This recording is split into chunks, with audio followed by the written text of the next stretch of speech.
stopping leaks from pressure relief valves. If a leak is between the valve and the mounting plate below the valve, tighten down alternately on the stud nuts 1, 3, 2, 4. If the leak is a liquid leak coming through the discharge orifice of the pressure relief valve, this indicates that the tank car is liquid full and some of the liquid must be removed or transferred into another suitable container.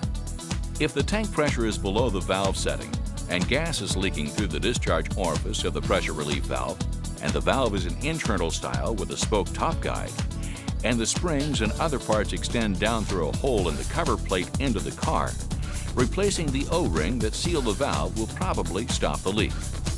Caution: conducting this procedure may be hazardous depending on the material in the tank car.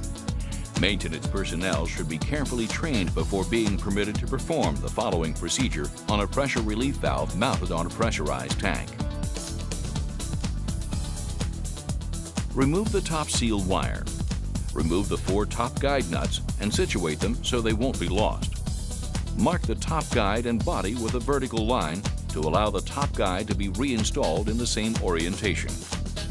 Pry up and remove the top guide. Put a wrench on the flats of the O-ring retainer and another wrench on the top lock nut.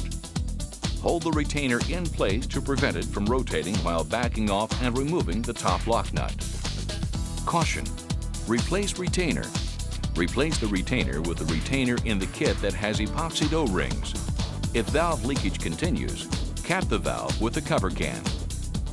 Warning: O-ring replacement should only be done by trained personnel with proper replacement O-rings.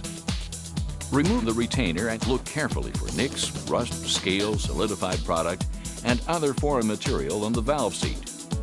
The O-ring makes its seal on the top of the crown of the valve seat and on a small area on the outboard side past the top of the seat.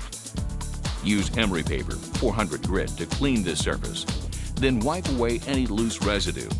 Visually inspect this surface to detect any irregularities that may still be there. After cleaning and confirming that the valve seat area is clean and free of defects, apply a small amount of lubricant to the exposed thread of the valve stem. We provide retainers for our valves with O-rings already glued into the retainer to prevent them from coming out during installation under pressure. Install the new O-ring retainer and secure it with the top lock nut. Take care to prevent rotation of the retainer using 2 wrenches. Install the top guide and secure it with the 4 guide nuts.